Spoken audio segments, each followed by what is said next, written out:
Kapitolyo, Kapitolyo! Biyaheng Kapitolyo, ang programa ng bawat Batanggenyo. Biyaheng Kapitolyo, mapapakinggan ang mga napapanahong balita. Biyaheng Kapitolyo, mga kaganapan sa loob at labas ng lalawigan ng Batangas. Biyaheng Kapitolyo, tatalakay sa mga proyekto ng ating pamahalaang panlalawigan, health, education, livelihood, protection of the environment, life and property. Biyaheng Kapitolyo. Samahan ang mga patrol ng Kapitolyo sa biyaheng walang iwanan patungo sa isang Rich Batangas. Rich Batangas! Kapitolyo, Kapitolyo! Sakay na! Tara na! Samahan nyo kami sa biyaheng Kapitolyo. Biyaheng Kapitolyo!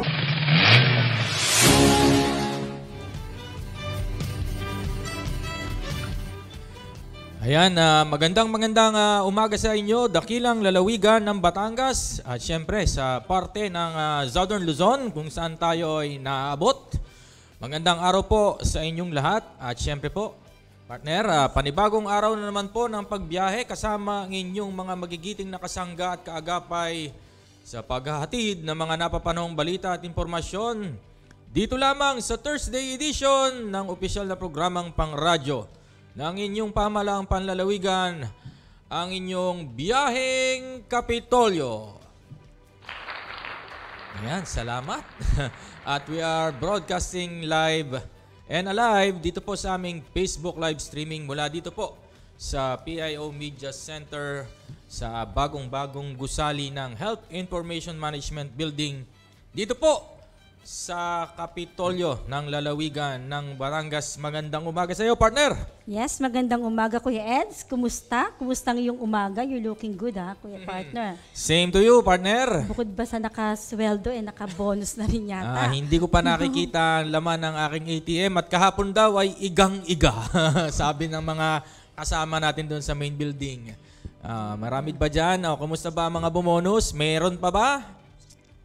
Meron pa daw. Sana daw meron lahat. Darating yan, huwag kayong mag-alala. Ayan. Sa ating tuloy-tuloy tayo, Kuya. At syempre, good morning sa ating mga magigiting na kababayang Batanggenyo. Kumusta po ang inyong umaga so far? Sabayan din po tayo napapakinggan ngayon sa himpilang 91.9 Air 1 FM at sa ating panibagong partner radio station, ang 102.3 FM Tricab Infinite Radio. At ngayon nga po ay araw ng Thursday, November 16, 2023. At muli po ay samahan niyo po muli kami sa aming pagbiyahe ngayon para sa paghahatid ng mga kaganapang aming nakalap at patuloy na tinututukan dito po mismo sa lalawigan at maging sa ating bansa. Yan, nangangalahati na agad ang buwan ng Nobyembre. Mamaya, December na, Kuya. 16. So, bukod pala sa bonus, ay natanggap nyo na rin ang kinsenas. Abay, talagang malaki-laki, big time. Oo, big time mga kasama natin dito sa Kapitolyo. So, sana all daw, sana all. So, makaiba tayo at tungkol naman dito sa ating programa ay atin namang aabangan mamaya at bilang bahagi ng selebrasyon ng Drug Abuse Prevention and Control Week ngayong taon, makakasama po natin ang mga kasamahan natin sa Provincial Assistance for Community Development na siyang tumatayong Secretariat ng Provincial Anti-Drug Abuse Council na siya namang nakatutok sa paglaban sa illegal na droga dito sa lalawigan. Ayan, para naman sa mga may init at pinag-uusapang balita sa ating bansa, payout ng 4-piece cash grants sa 761,000 mga benepisyaryo kasado na sa November 30. At online survey na bibigyang ayuda ng mga walang trabaho, peke, ayon po sa DSWD. Ayan ako, ay wag po kayong basta-basta magsasagot ng mga online survey na iyan. Yes. Lalo na po pag tinatanong ang inyong mga mahalagang impormasyon. No? Wag po kayong basta-basta magbibigay, lalo na yung birthday, yung inyong address, yung mga details ng inyong apelyido, dahil usong-uso po ngayon ang identity theft, no? So, pag nagamit po yung mga impormasyon yung ibinigay, ay maaari po silang gumawa ng isang fictional na pagkatao na pwedeng gamitin sa mga scam, no? Ay, syempre, pag ba naman pangalan nyo napasali sa scam, ay kung ikaw'y mag-a-apply ng trabaho, bigla na lang may hit ka sa NBI. Ma-appear na lang. Yung pala, may gumagamit ng iyong tawag dito, Personal na identity. So, ingat-ingat po tayo at maging mapagmatsyag. At kung hindi naman nyo masyadong alam, ay humingi ng tulong o magpatulong dun sa mga app. Alam nyo naman po na marunong talaga. Baka Oo. po may teki sa bahay, ay di Yes. magtanong po. Opo. So, ayan. Kaya tutok lamang po at samahan nyo kami sa isang oras naming pagbiyahe para dito po sa panibagong edisyon ng inyong programang pangkaalaman, impormasyon at pagbabalita. Siyempre po, mga kwentuhan, talakayan po na nakalaan sa public service. At syempre po, kasama na rin po kung kayo ay mayroong mga panawagan. At syempre po, pagbati ay syempre ay ihahatid ng ang inyong mga pagbati ay ihahatid ng ating kasamang si Gian. At syempre, ang pagbati po namin ng magandang umaga sa aming mahal na Governor Dodo Mandanas. Kasama po ang mga kasamahan niyang naglilingkod ngayong araw dito sa lalawigan ng Batangas. Syempre po sa aming Administrator Sir Willie Racelis. At sa mga kasama po namin sa Provincial Information Office na pinangungunahan po ng aming Information Officer Ma'am Abel Bihasa. At sa lahat na po ng mga kasama naming kawani na naglilingkod ngayong araw para sa sambayan ng Batanggenyo, magandang umaga. At syempre po, pagbati rin po ng magandang umaga sa ating mga taga-sangguniang panlalawigan. Sa pangunguna po yan ni Vice Governor Mark Libiste at sa mga board members po ng ating lalawigan. Ayan, at kahapon nga ay guest ng Wednesday edition, si Vice Gov. At na-miss nga daw niya ang biyaheng Kapitolyo. Ayan. So, tuloy-tuloy na po kami mga kababayan. So, sa ngalan po ng aming walang kapagod-pagod na ama ng lalawigan ng Batangas, Governor Dodo Mandanas, kami po ang inyong mga lingkod. Dito pong muli si Edwin Sabarte. At sa ngalan po ng buong pangkat ng Patrol ng Kapitolyo at ng Provincial Information Office, ito po si Grace Briones. Ito po ang programa ng bawat Batanggenyo. Ang opisyal na programang pangradyo ng pamahalaang panlalawigan ng Batangas. Sakay na po sa ating Biyaheng Kapitolyo. Kapitolyo. At para po simula ng ating umaga ngayong araw, hihingi po tayo ng gabay at patnubay. Kasama ang ating prayer warrior ngayong araw, siyempre, walang iba. Ang aking katabi rito, ang ating prayer warrior, Miss Grace Briones.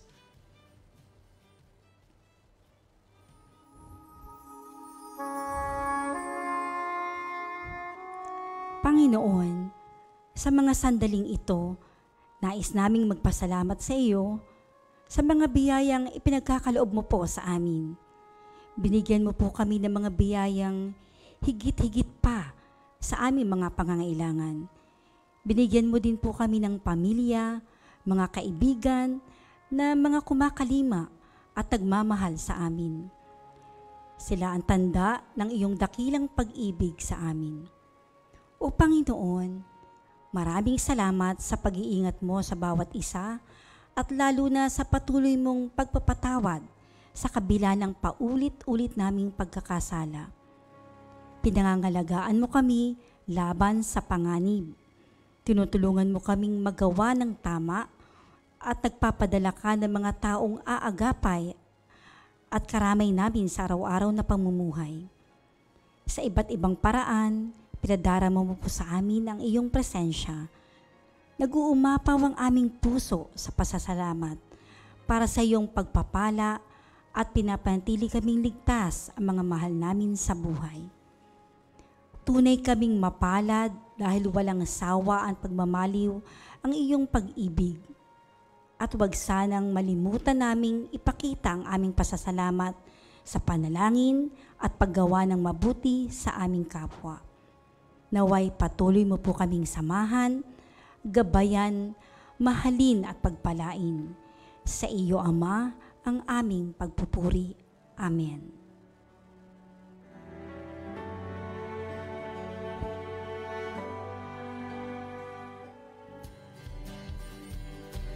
Ayun. Amen. Amen. Salamat sa iyong panalangin, sister. At syempre po, para naman bumati sa ating mga taga-subaybay at sa ating mga nakatutok ngayong araw, syempre, ang ikatlong miyembro ng ating pangkat para sa araw ng Huwebes, walang iba kundi ang ating kasama si Gian Marco. Magandang umaga sa iyo, Gian. Yan, good morning po Sir Eds at Ma'am Grace at magandang umaga din po sa atin pong mga lahat na nakatutok sa ating ngayon sa ating biyaheng Kapitolyo at sa mga nakikinig po sa ating mga partner radio station, ang 91.9 Air 1 FM at ang 102.3 FM Tri-Cab Infinite Radio. At yan po kasama po natin ngayon po sa ating pong Facebook live streaming. Yan po makikita po natin ang Kuya Joshua Sayaman, ang Kuya Jun Lindon Aguda, ang Tita Nits Lapa, magandang umaga po sa inyo, ang Tito Roger. Yan po ang Sir Jun Magnaye, pinapabati po ang mga taga-Tulumpok, Silangan, Batangas City, magandang umaga po sa inyo dyan. Nandyan din po ang Kuya Vincent Roy, ang Ate Lina Lin, si Kuya Hans po, ang Tita Lota Lailo, ang Tita Shirley Balmes, good morning po sa inyo. Nandyan din po ang Tita Ella, ang Ma'am Isent, ang Tita Nilda de Villa, si Ma'am Rachel Javier Lontok, magandang umaga po sa inyo lahat dyan. Yan, ang Tita Nenet Ona, blessed Thursday po sa atin po lahat at God bless daw po. Yan, nandito rin po si Kuya Kurt Bayanay at ang Tita Marife at ang atin pong masugid na tagapakinig, ang Sir Nonoy Valencia Jr., magandang umaga po sa inyo dyan. At ang Kuya Froilan Salcedo po, magandang umaga po sa inyo. Daming nakatutok. Ayan, maraming salamat sa iyo, Gian. At sana naman ay kumusta na ba yung inyong project? Pabuo na po. Ayan. Mukhang nagkasakit na yata itong bata dahil sa hindi naman siya na-stress, no? Nape-pressure daw siya. Kaya niyo 'yan. Patapos na daw eh. Patapos na. Oo. Alam ko, kasama ka rin doon eh. Yes, oo. Galing mo nga eh. Naku, Ayan. So, sa amin po pagbabalik, ating alamin ano ba ang mga programa ng pamahalaan. Siyempre, ditong pamahalaan panlalawigan na in particular, patungkol sa pagkontrol natin sa paggamit ng illegal na droga dito sa lalawigan. So, makakasama po natin ang mga kasamahan natin sa PADAC at wag po kayong BBTO at magbabalik po ang inyong biyaheng Kapitolyo makalipas lamang po ang ilang mga mahalagang paalala. Public Health Advisory, Volcanic Smog Alert. Ipinababatid po sa lahat ng nararanasang tila hamog o hazy mixture o paglabo ng kapaligiran na nasa ating paligid ay tinatawag na volcanic smog.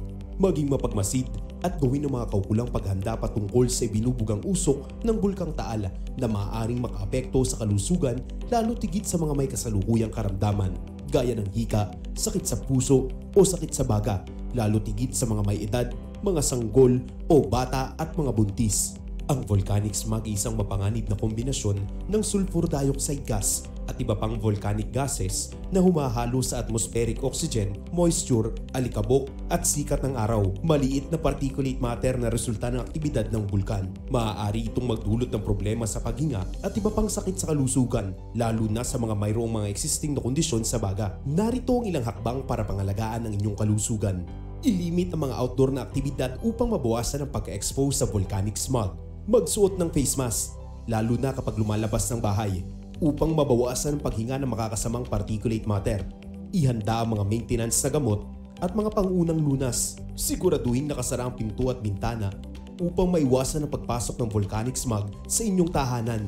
Siguraduhin din gumagana ang exhaust fan. Dalasan ang pag-inom ng tubig upang maibsan ang iritasyon o paninikip ng daluyan ng paghinga.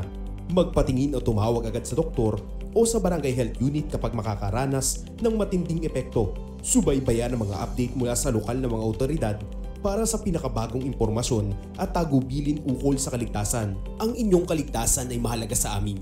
Mangyaring ibahagi ang babalang ito sa inyong pamilya, mga kaibigan at mga kapitbahay. Magtulungan tayo upang manatiling ligtas. Isa pong paalala mula sa pamahalaang panlalawigan ng Batangas.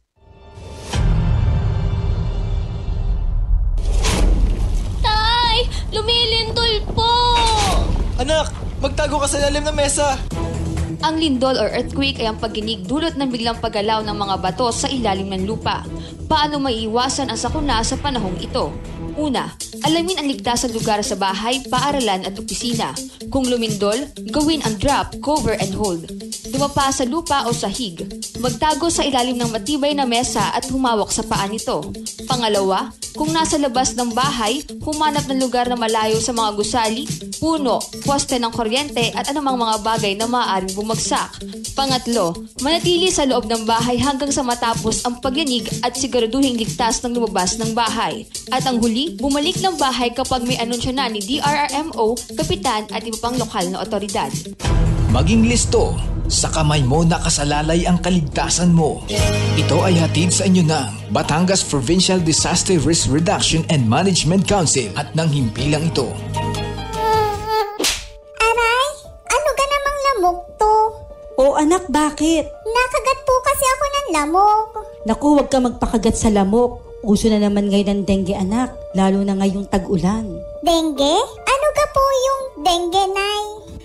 Ang dengue ay isang uri ng impeksyon na sanhi ng virus na dala ng kagat ng lamok na Aedes aegypti. Kadalasan ang may sakit na dengue ay nakararanas ng biglaang pagtaas ng lagnat, matinding sakit ng ulo, pagsakit ng kalamnan at kasukasuan, kawalan ng ganang kumain, pagduduwal at pamamantal sa balat. Kung nararanasan ang mga nasabing sintomas, kinakailangan kumonsulta na kaagad sa pinakamalapit na health center o ospital upang maiwasan ang anumang komplikasyon. Iwasan po natin ang pag-inom ng gamot na hindi nireseta ng doktor. Naagapan ng severe dengue sa agarang pagkonsulta sa doktor at kakaunti lamang sa mga nagkakadengue ang nagiging grabe o severe. Para makaiwas sa dengue, tandaan ang 4S na isinusulong ng Department of Health. Una, search and destroy breeding place. Hanapin at alisin ang mga bagay na pwedeng maipunan ng tubig na maaaring pangitlugan at pamahayan ng mga lamok. Pangalawa, seek early consultation. Agad kumonsulta sa doktor kapag makakaranas ng anumang sintomas ng dengue. Pangatlo, self-protection measures. Gumamit ng proteksyon laban sa kagat ng lamok tulad ng insect repellent, magsuot ng mahabang kasuotan, maaaring gumamit din ng kulambo at iba pa. At ang pang-apat, say yes to fogging in times of impending outbreak. Maaring magpausok sa komunidad kung may banta ng dengue outbreak. Ngayong tag-ulan, dengue ay iwasan, kaya ang 4S lagi nating tandaan. Isang paalala po mula sa pamahalaang panlalawigan ng Batangas at ng himpilang ito.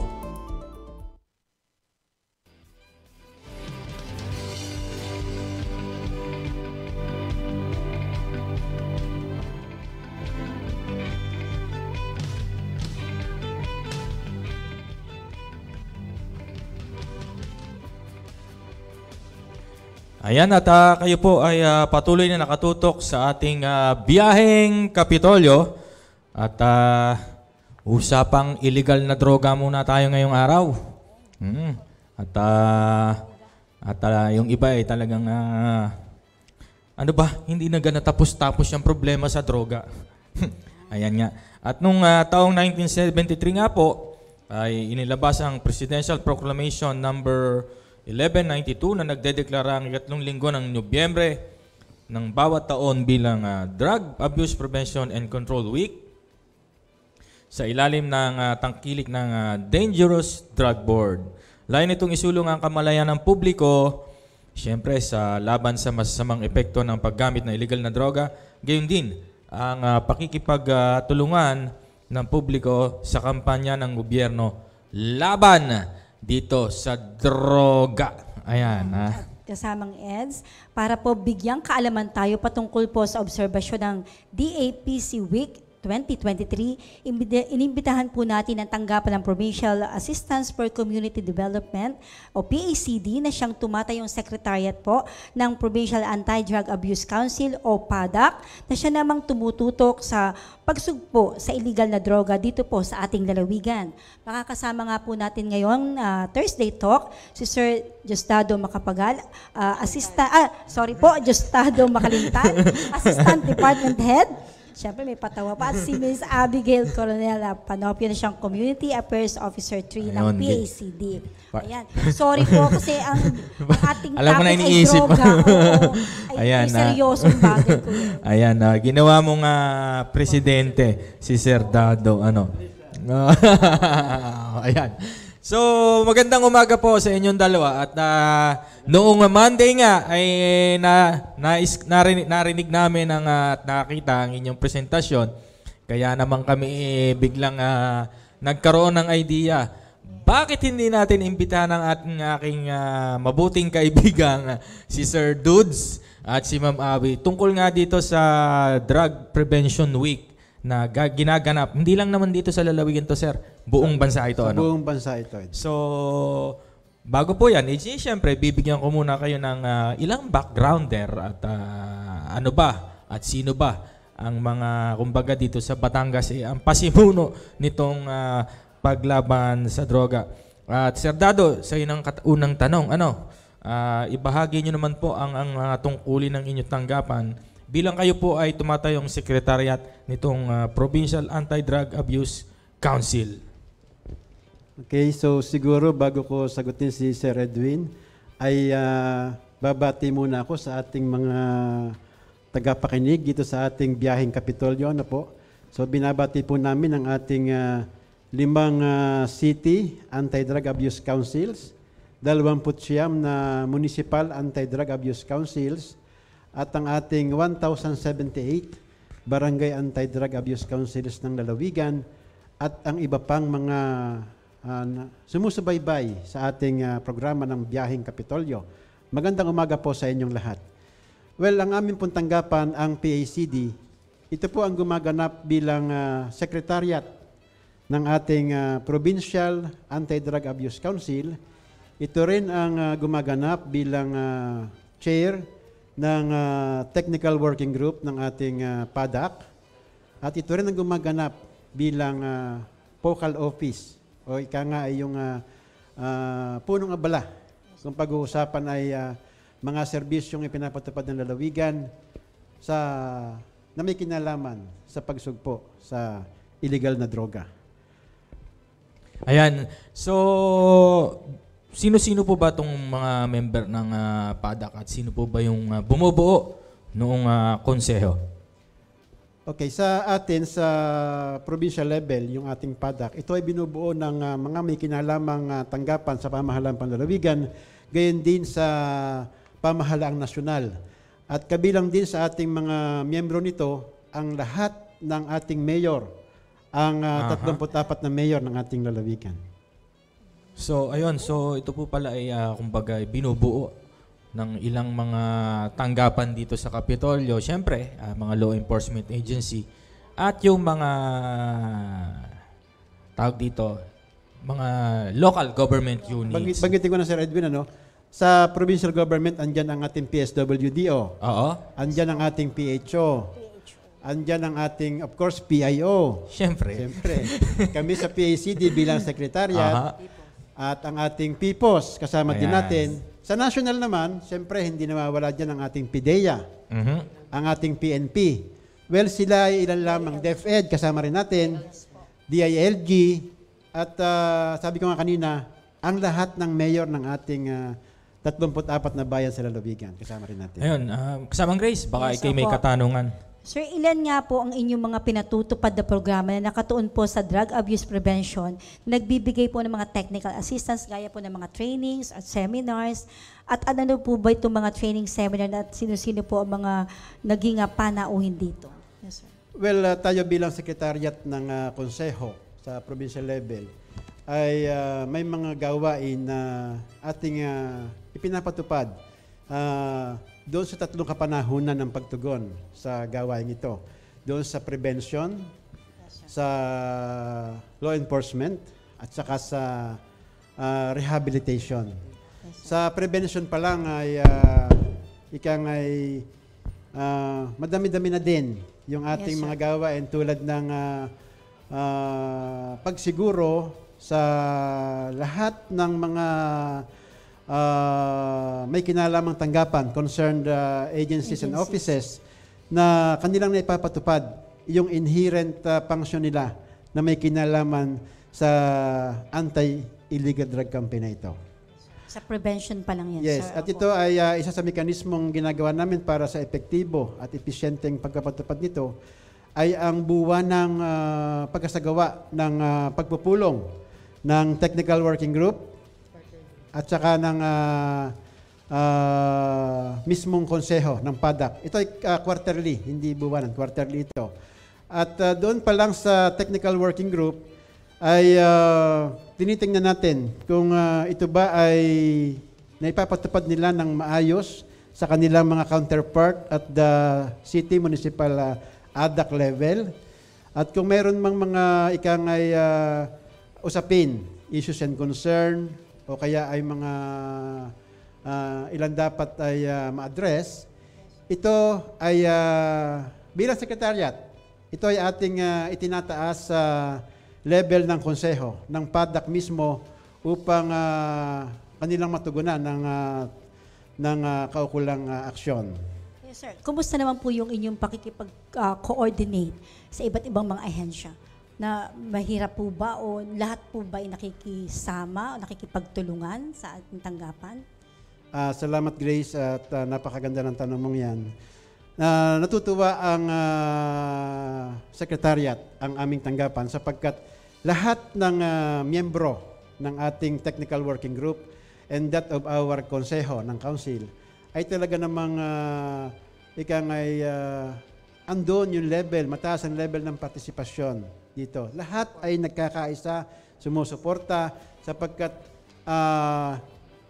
laging binabanggit ng ating butihing gobernador bilang siya ang chairperson ng ating PADAC na siguraduhin ang kaayusan, kaligtasan ng mga kababayan, lalo higit ng ating mga kabataan, maging yan man ay out of school o in-school youth, na sila ay ligtas dito sa ating sinasabing illegal drugs na ito. At lahat ng mga nabanggit kong ahensyang nasyonal at maging ng probinsyal, maging sa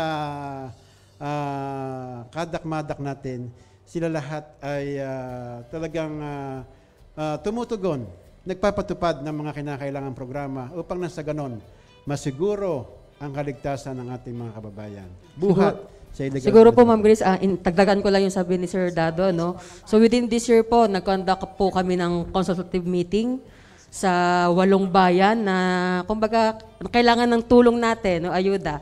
So kasama namin po dito yung DILG, PSWDO, PHO, kasi para po, sila po yung mga bumagsak ba sa audit ko para matulungan po namin nila para next year tumaas. Then after po no, nag-conduct din po kami ng 2-day training of trainers.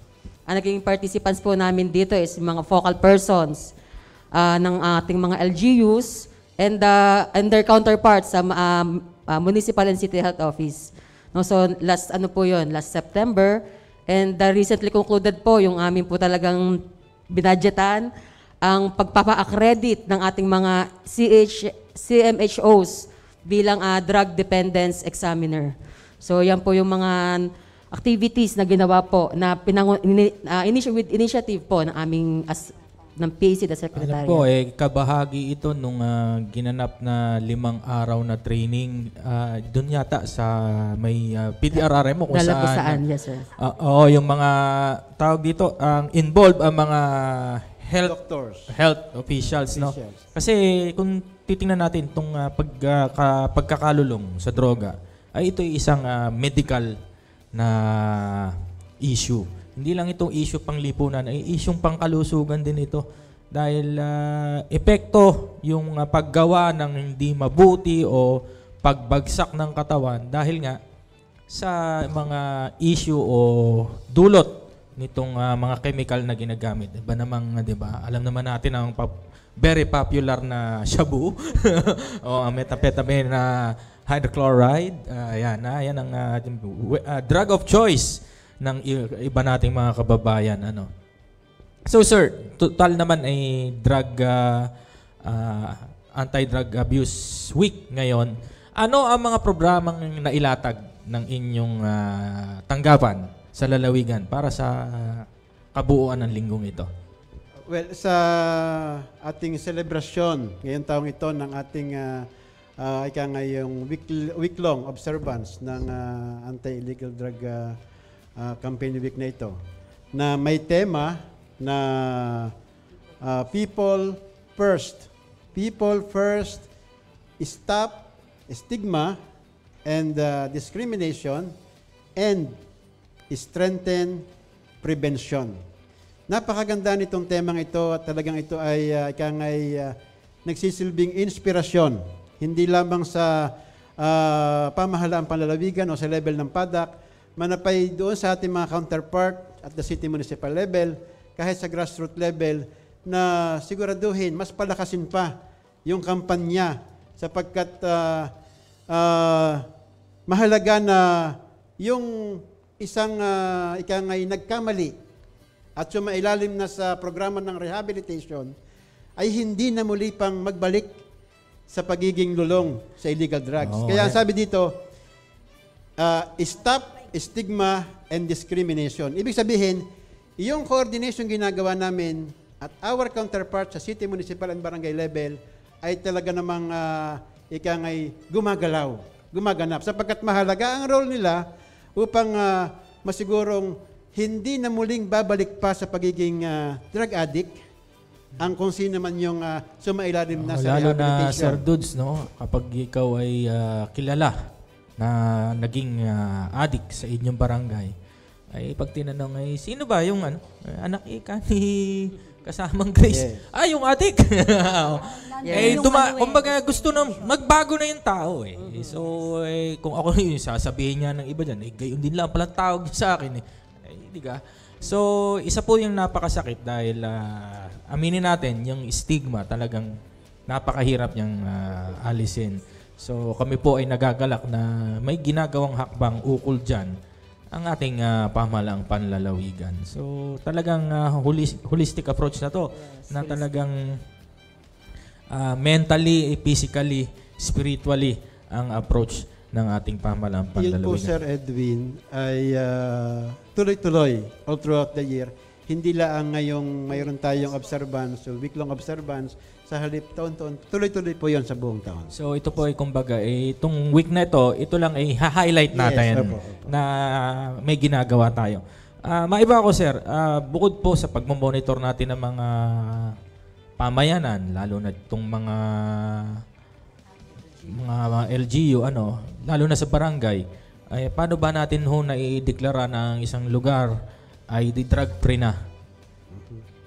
Okay, Sir Edwin, so explain briefly lang kasi talagang ang kampanyang ito is pinangungunahan po ng PNP and PDEA.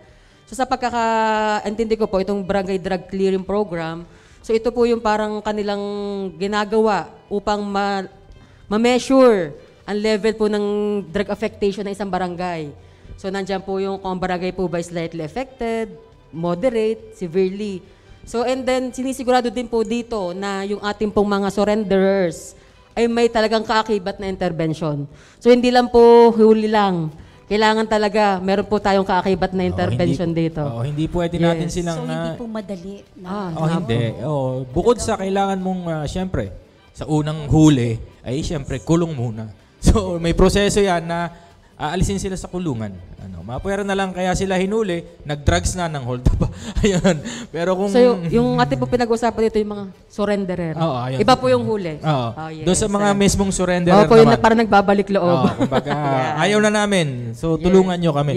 So paano po yung mga intervention natin o yung mga aftercare services ng hatid natin ng ating pamahalaang panlalawigan? Yes, sir. So sabi ko nga po kanina, yung ating po mga surrenderers, 2 pong mukha yan. Isang nagamit, isang nagtutulak. Okay? So magkaiba pong intervention ang ibinibigay sa kanila ng ating pamahalaan. So atin po sa user or yung mga persons who use drugs, ang ibinibigay po natin dyan is community-based drug rehabilitation program. So pero pag sila po i-surrender, pupunta po yan ng mga doktor, i-assist po sila kung gaano po ba sila ang risk. So may tatlo din pong level yan. Low, moderate, and high risk. Sa low po, meron po tayong general intervention. Sa moderate po is yung ating tinatawag na community-based drug rehabilitation.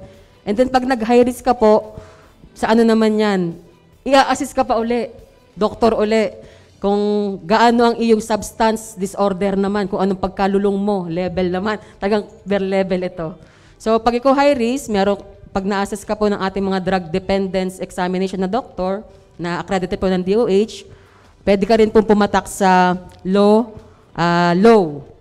Mild disorder, na ang intervention na pwede pong ibigay sa iyo is CBDRP o yung Community-Based Drug Rehabilitation Program.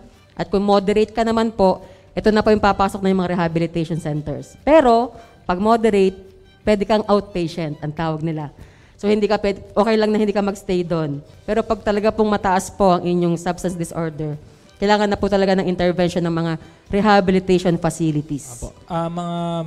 Maaari niyo po bang ibigay ang gaano po ang minimum na katagalan o maximum na katagalan ng isang individual na nasa high sa pananatili dyan sa mga drug rehabilitation center? Parang ano dyan, sir, is minimum is hanggang 18 months. 18 months? 18 months. Kasi talagang, syempre. Isang taon at kalahati. Opo. Kasi masyadong mataas na yung disorder mo. Kailangan kang, marami pong mga steps dyan. Merong mga psychological, may mga talagang ganyan. Kung meron, lalo ko pa, kung may comorbidities ka pa. Talagang, ang tutok po dyan is talagang masidhi. Malakas yung withdrawal syndrome. Yun, ano pa. Ika-cleanse ka pa.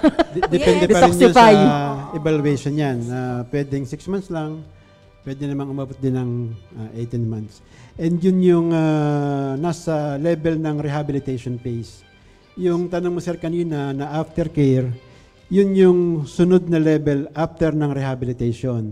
At yun ay very crucial sapagkat doon nakasalalay kung may posibilidad ba na mag-relapse itong isang nag-underwent na ng rehabilitation. Kaya napakahalaga ng role na ginagampanan ng ating mga kasamahan sa PSWDO at sapagkat gayon din ang iba pa tulad ng PHO sapagkat sila yung nagpapatupad ng mga programa na may kinalaman sa aftercare services tulad halimbawa ng PDRIM-O. Sila ay katuwang natin upang nang sa ganon kapag papasok na sa aftercare phase itong nag-underwent ng rehabilitation, i-endorse na sila sa barangay official ng kanilang respective barangays. Ngayon, kaya napakahalaga ng role ng PDRIMO at saka ng PSWDO kasi kung wala ang role nila, ay papasok yung sinasabi natin sa team kanina na stigma and discrimination. Ngayon, dahil may proper endorsement silang gagawin sa barangay officials, ito ngayong barangay officials na ito ang maggagawa ng programa o isasama sa existing programs being implemented by the barangay itong mga former drug dependents na ito. For example, yung kanilang barangay disaster committee. Pwedeng isama nila itong mga taong ito, isama nila sa kanilang rescue team, sa kanilang relief team, first aider. At kapag magte-training na itong mga ito, kasama sila sa mga magte-training upang nang sa ganon, sila ay maging kapaki-pakinabang na miyembro ng kanilang barangay at kapag sila ay gumaganap na ng tungkulin, mawawala na yung stigma and discrimination. Yan, kasi ang tawag natin dyan ay yung yung kasama na sila sa pamayanan. Yes. Ibinabalik. Yan. So, kumbaga, hindi na ako yung dati. Yes. Bago na ako, naglilingkod na. Mawawala na yung pula. Oo, wala na yan. Hindi, mawawala na. Kumbaga, involved na sila. Kasi, sir, kung wala yun at mananaig yung pula, ay nako, layuan nyo ang taong yan. Adik yan. Masamang impluensya yan sa ating mga anak. Huwag tayo lumapit dyan. Ano sa palagay natin ang pwede maging reaksyon ng tao na nagpipilit namang mabago ang kanyang buhay? Siya ay malamang sa bumalik sa dati niyang gawi, yung tinatawag nating relapse. Ayan. So, partner, meron ako, curious lang ako, paano po yung mag-undergo po ng ganyan na, how about the budget po ng isang individual? Well, kaya tamang-tama yung programa ng disaster committee ng barangay, meron kasi sila na 5% disaster fund na pwedeng magamit. Pagkuhanan kung ang honoraryong baga. Sa training man lamang o kung ano man pwedeng paggamitan para maging kapaki-panginabang ang mga taong ito. Kasi tatanong niyo po, bakit hindi pa libre yung training? Naku, ay hindi po. Kasi ang pagsagawa ng training, kumbaga hindi naman basta-basta hihingi ka talaga ng kaalaman, doon talaga siyang tunay na maaalam. So, yung mga professional. So, pag ang tao ay professional, may talent fee yan. So, kailangan ng budget. Sir, wala akong talent na libre. Sir, maliit lang ang budget ng barangay sa disaster, 5%. Kaya naman, yung 5% ng sumasakop sa kanila na bayan or city, Anti-Drug Abuse Council, ay pwedeng mag-augment out of their 5% disaster fund. Chip in tayo, Yes, mga yes. kababayan. Collaboration. Yan ang bagong word niya. Collab. Ayan. Ayan, so sir, medyo naubusan lang tayo ng oras, pero may huli akong katanungan at ito ay bilang ang observance nitong Drug Abuse Prevention and Control Week. Ang pagkilala sa mga high-functional MADAC at BADAC, maaari niyo po bang ibahagi ang magandang balitang ito sa ating mga tagapakinig? Okay po, sir. So, bukas po, ang second to the last day ng ating observance. So, nag-ano po kami na awardan po natin o recognize po yung ating anim na kadak-madak na pumasa po sa functional audit ng DILG. Sila po yung talagang responsive sa mga parameters o indicators na inilahad. So, if I may po, pwede ko pong banggitin. So, congratulations po in advance na sa LGU po ng Bawan, Mabini, San Jose, Santa Teresita, Taal, and Talisay. And meron din po kami piniling 38 BADACs. Bibigyan din po namin ng counting cash prize dahil din po sila po ay high functional din as BADAC po. So, ayan po, ino-audit po kasi yan ng DILG kung talagang yung bang inyong anti-drug prevention program ay talaga bang isinasagawa. At yung mga nabanggit ni Ma'am Abby, yan po ang mga LGUs na talagang tumalima at talagang seryoso. Hindi naman nila yung iba, hindi na ano. Sila lang po yung talagang kumbaga sa ngayon ay mataas yung standard. So sa mga susunod na taon, syempre, hindi na kung ako si Mayor, hindi na ako papayag na hindi ako makakasali diyan at may counting incentives na pwede namang gamitin din sa pondo ng ating BADAC. So ayun, sir, ma'am, naubusan lang po kami ng oras. Ay bibigyan ko na po kayo ng pagkakataon na bumati o magpa-counting mensahe sa ating mga tagapakinig ngayong araw. Salamat, Sir Edwin at Ma'am Grace, salamat. Sa lahat po ng mga kababayan natin sa lalawigan ng Batangas, maging sa mga kanugnog pa lalawigan, kami po sa PADAC ay laging nakikiusap sa lahat ng ating mga kababayan, lahat ng mga mamamayan nakikinig, na kayo po ay tumalima sa lahat ng mga ipinapasunod, ipinapatupad ng sumasakop sa inyo na Anti-Drug Abuse Council, be it at the barangay, municipal, or city level. Malakas na po ngayon ang pagkapatupad ng programa, lalo higit sa lalawigan ng Batangas, sapagkat sabi nga po namin kanina, natapos na po namin yung Module 1 at Module 2 na series ng trainings na kinakailangan upang nang sa ganon, ang lahat ng ating nahasakupang kadak at madak sa lalawigan ay maging DOH certified yung kanilang CBDRP. Community-based Drug Rehabilitation Program upang nang sa ganon, mapalakas ito, mas maging epektibo, epesyente ang pagkapatupad para sa ating mga kababayan. Kaya, laging tatandaan po ang pamahalaan panlalawigan ng Batangas sa pangunguna ng ating butihing gobernador, Hermelando I. Mandanas, ay inyo pong katuwang. Kaya tayo ay laging magtulungan upang droga ay maiwasan, ng buhay ay maging mainam. Maraming salamat po sa inyong lahat. Ayun. Yan, thank you so much po. Ikaw, Miss Abby, baka may babatiin ka. Siyempre, sir. Siyempre po, binabati po namin ang aming head office, si Ma'am Binda. Thank you so much po. At, Ma'am Binda. Kami po inyo pinadala dito para naman maibahagi po ang ating mga serbisyo bilang PADAC Secretariat. Binabati rin po namin ang aming mga taga-PACD family and syempre po ang Barangay Community Affairs Division, ang mga kasama po sa Anti-Drug Abuse Council. Ayan. Maraming salamat sa inyong dalawa, Sir Dudes, Ma'am Abby, syempre, kay Ma'am Binda, ang department head ng PACD sa pagpapaunlak o sa pagpapahiram nyo sa aming mga speaker ngayong araw. Maraming salamat po. Ang karangalan po ng aming tanggapan at ang biyaheng Kapitolyo na kayo ay makapiling ngayong umaga. Magbabalik po kami at patuloy na magbabalita ang inyong biyaheng Kapitolyo makalipas lamang po ang ilang mga paalala.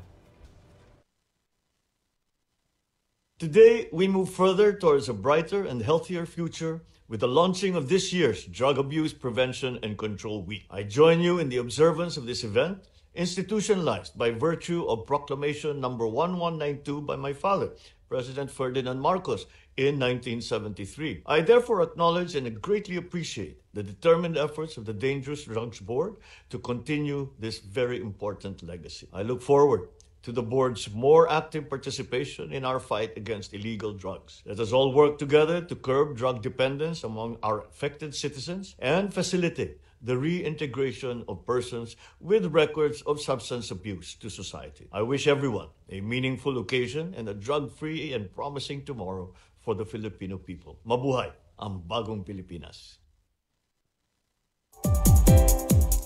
Simpleng tips para sa malusog na pangangatawan. Kumain ng 5 hanggang 6 na small meals kada araw. Karamihan sa mga nutritionists ay inirekomenda ang ganitong dami ng pagkain. Sa ganitong paraan ay mababawasan ng bigla ang pagtaas ng sugar sa katawan at pag-iwas sa pagkain ng madami dahil sa gutom. Uminom ng 8 hanggang 10 baso ng tubig. Ang pag-inom ng tubig ay maaaring makapigil sa pagkakaroon ng kidney infections, kidney stones, migraine, constipation at wrinkles. Nakapagpapalambot at nakapagpapaganda din ito ng balat. Matulog ng 7 hanggang 8 oras kada araw. Ang pagtulog at pagpapahinga ay nakapagpapataas ng energy ng katawan. Umakyat ng 1 hanggang 2 baitang na hagdan bilang exercise. Nakakabuti ang pag-ehersisyo para sa ating puso at kasukasuan. Ang katamtamang pag-ehersisyo ay makakapigil sa diabetes at pagiging obese. Iwasan ang mga hindi healthy at gawain tulad ng paninigarilyo, pag-inom ng alak na nakakasira ng brain cells, paggamit ng mga ipinagbabawal na gamot at sobrang pagkain ng matataba para humaba ang buhay. Kumain ng gulay at prutas upang maiwasan ang pagkakaroon ng heart disease, high cholesterol, high blood pressure, problema sa pagdumi at kidney stones. Ang mga kulay berde na gulay tulad ng pechay, kangkong, talbos ng kamote at repolyo ay nagtataglay ng maraming vitamins at minerals. At ang mga masustansyang prutas naman ay ang saging, mansanas, carrots at kamatis. Tumawa ng 15 minuto kada araw. Ang pagtawa ay nakapagpapababa ng stress hormones na tinatawag na cortisol, samantalang endorphins naman ang tawag sa mga good hormones na siyang dahilan ng pagiging masaya at nakapagpapalakas ng immune system. Maging masigasig sa trabaho. Pumili ng trabaho na naaayon sa kagustuhan. Magkaroon ng lifetime partner. Ang pagkakaroon ng kapareha na napagsasabihan ng problema ay nakakatanggal ng stress. Palagi nating tandaan, ang kalusugan ay kayamanan.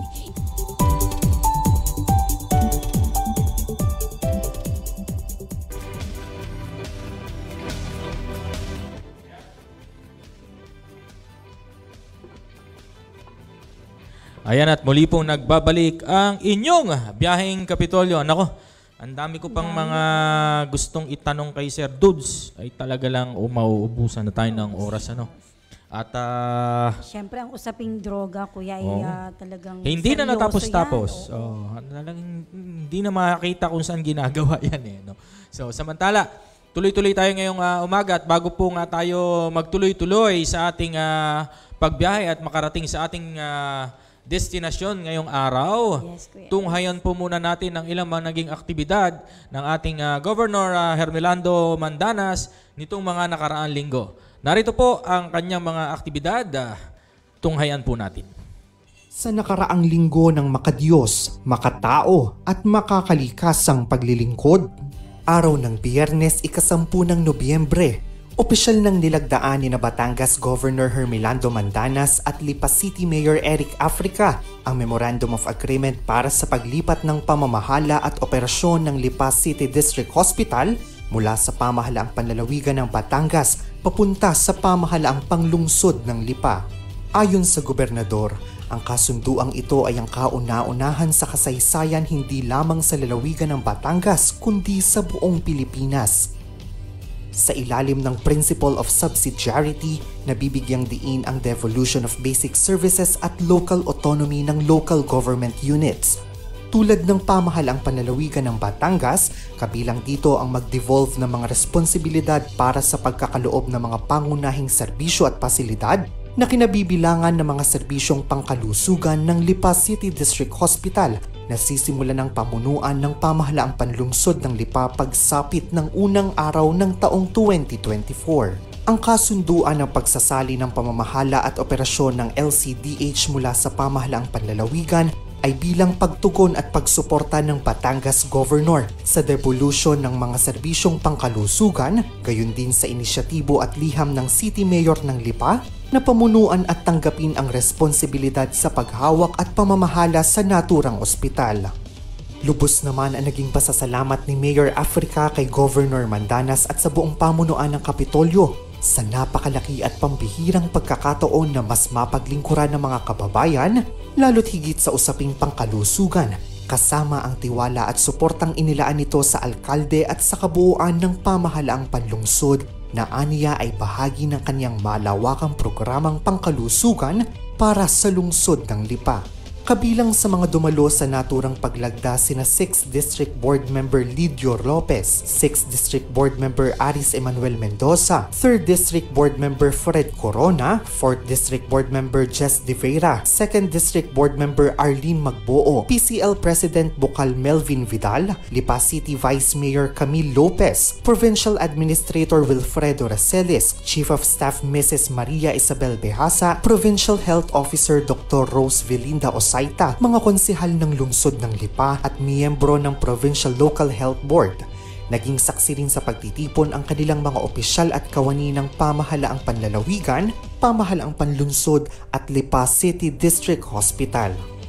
Kinabukasan araw ng Sabado, naging bahagi si Calabarzon Regional Development Council Chairperson at Batangas Governor Hermelando Mandanas sa ginanap na 3rd Philippine Leadership Forum sa University of the Philippines Bonifacio Global City, Taguig, Metro Manila. Si Governor Mandanas ang tumayong keynote speaker para sa paksa na tumalakay sa Agenda for Sustainable Development and Equitable Progress.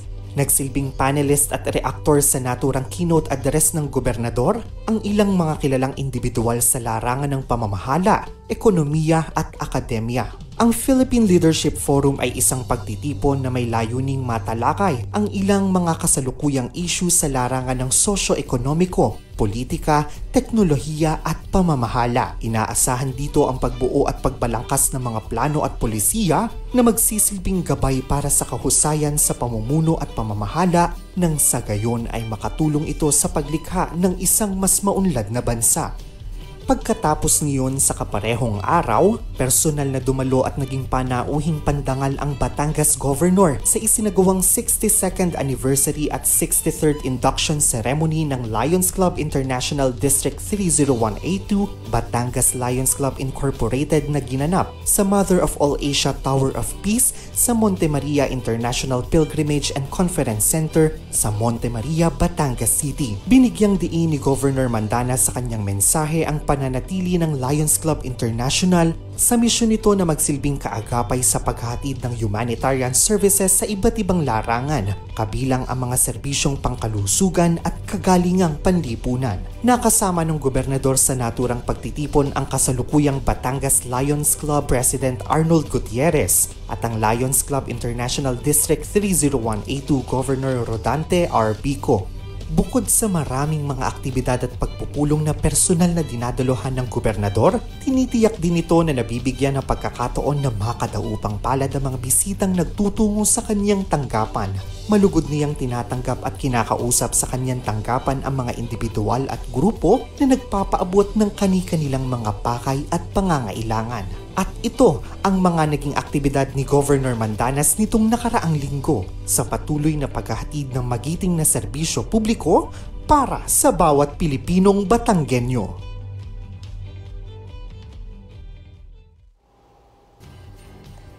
Magandang umaga Batangas, narito na po magiging lagay ng ating panahon ngayong araw ng Huwebes, November 16, 2023. Sa kasalukuyan ay patuloy pa rin pong umiiral ang hanging amihan o northeast monsoon sa may bahagi ng Northern Luzon. At itong shear naman o pagsasulubong ng malamig at mainit na hangin ang nakakaapekto sa Southern Luzon at Visayas na siyang magdadala ng maulap na kalangitan doon. Samantala, patuloy pa din po ang monitoring sa low pressure area na nasa Philippine Area of Responsibility na huling namataan sa may layong 1,220 km silangan ng northeastern Mindanao. Itong low pressure area na ito ay mababa pa rin po ang tsansa na maging isang bagyo.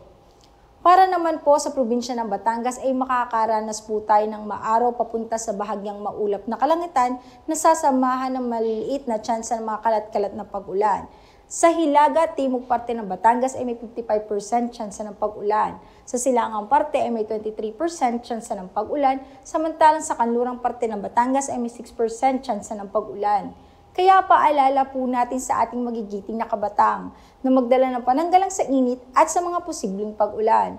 Ang magiging agwat ng temperatura ngayong araw ng Huwebes ay nasa pagitan ng 25 to 32 degrees Celsius. Si Haring Araw ay sumikat din ng 5:56 ng umaga at lulubog mamaya 5:25 ng hapon. Lagi po nating tatandaan, ligtas ang may alam. At tulad ng laging paalala sa atin ni Governor Mandanas, laging maging handa, ingat at magiting. Mula dito sa Batangas Provincial Disaster Risk Reduction and Management Office, ako po si Raven Redacida, nag-uulat. Magandang umaga po. Ayan, maraming salamat sa iyo kasamang Raven. Bigla ako nagulat. Ayan, ang oras po sa buong kapuluan, 10:26 in the morning. So, yan po ang naging kabuuan, halos kabuuan ng ating programa ngayong umaga. Nakita nyo naman ang ilang mga activities at official function ng ating gobernador nitong mga nakaraang linggo. At bago nga tayo magtapos sa ating programa kasamang Grace, ang ilang announcement, Gian? Yan, maraming salamat po Sir Eds. Kaunting anunsyo lamang po, magkakaroon po ng Grand Alumni Homecoming ang Bolbok Elementary School year 1960 hanggang 2010 sa darating na December 10, 2023. Gaganapin po ang motorcade sa Batangas City Coliseum sa ganap na ikapito ng umaga, habang ang program proper naman po ay magsisimula sa 8:08 ng umaga. Para po sa inyong mga katanungan, maaari nyo pong kontakin sina Mr. Welbert Magbanwa, ang overall coordinator po sa numerong 0927-062-7664. Gayon din po si Sir Wilfredo Ocampo, ang presidente po, sa numerong 0919-838-4344. Yan lamang po ang ating pong mga announcement ngayon pong umaga. Ayun, at pansin mo kasamang Grace, pag ganitong mga papatak ang buwang Disyembre, ay uso yung mga reunion. Yes. Mga kabatch ko nga. Celebrations. Yung Grand Alumni ito. Yung Grand Alumni yan. 1960 hanggang 2010. 2010. Ibig sabihin, pag kakaunti na yung kabatchmate mo, kakaunti na lang kayong natitira. Ayan. So, maraming salamat sa iyo, Gian.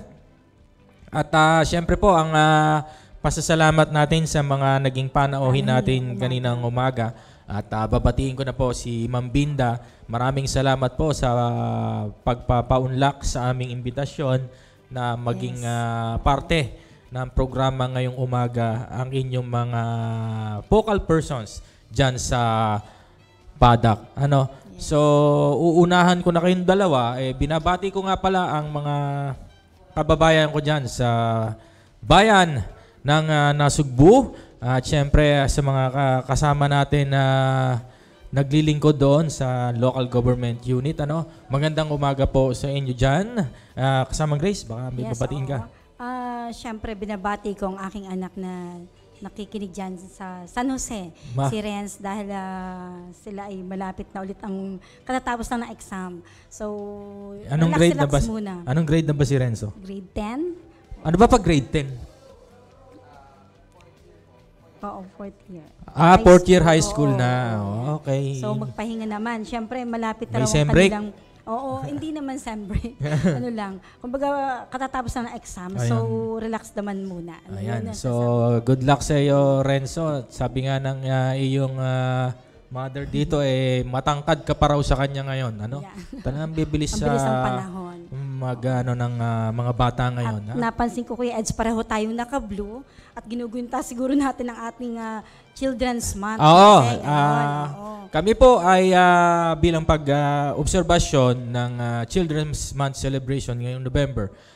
Tuwing Biyernes po ay kailangan naka-touch of blue. Hindi po kami pang-Biyernes. So, in advance na po namin ang paggunita namin ngayong araw. At sa susunod na linggo naman po ay magsisimula na naman po ang start ng 18th day campaign against violence against women and children. At may mga special guest din tayo nakahanda sa susunod na linggo. At yan ang aabangan nila. Kuya Yes, oo. Ang ating kaibigan na talagang napakabait at napakasipag na kasama dyan sa PSWD. Sa isang linggo ko napapangalanan. Yes. Oo. Susupresahin muna natin siya. So, wala na po kaming oras ni kasamang Grace. So, pasasalamat po namin ngayon sa aming technical team ngayong umaga. At alam ko, umagang-umaga nandito na kayo dahil nagkaroon ng voice recording o script reading ang mga kasamahan natin para sa kanilang proyekto na pinangunahan nga ni Gian Marco. At kalahati na ba? Okay na? I-editing na lang po. I-edit na daw. So, yung mga editor naman ang bawian nyo ngayon. No? So, wala na po kaming oras. So, gusto man namin magtuloy-tuloy. Talagang masarap bumiyahe ngayong araw, lalo na't pag madami lang bonus. At tutungo muna tayo doon sa main building at bibisitahin na kung ano nga, tunay nga ba ang balita. So sa ngalan po ni Governor Dodo Mandanas at ng buong pamahalaang panlalawigan ng Batangas, ng pamunuang makadiyos, makakalikas at makatao, taas noo, Batanggenyo. Siyempre po sa tulong ng Panginoon at sama-samang pagkilos, tayo po ay babangon sa anumang hamon at kapit kamay nating ipakikita, likas na katangian ng bawat Batanggenyo magiting. Ito po si Edwin Sabarte. At ito naman po si Grace Briones, kasama po ang ating patroller. Gian Marquez Camillas po. At yan po, marami pong salamat sa muling pag-antabay sa inyong mga kaagapay. Muli, ito po ang inyong Biyaheng Kapitolyo. Kapitolyo! Biyaheng Kapitolyo, ang programa ng bawat Batanggenyo. Biyaheng Kapitolyo, mapapakinggan ang mga napapanahong balita. Biyaheng Kapitolyo, mga kaganapan sa loob at labas ng lalawigan ng Batangas. Biyaheng Kapitolyo, tatalakay sa mga proyekto ng ating pamahalaang panlalawigan. Health, education, livelihood, protection of the environment, life and property. Biyaheng Kapitolyo. Samahan ang mga patrol ng Kapitolyo sa biyaheng walang iwanan patungo sa isang Rich Batangas. Rich Batangas! Kapitolyo! Sakay na! Tara na! Samahan nyo kami sa biyaheng Kapitolyo. Biyaheng Kapitolyo!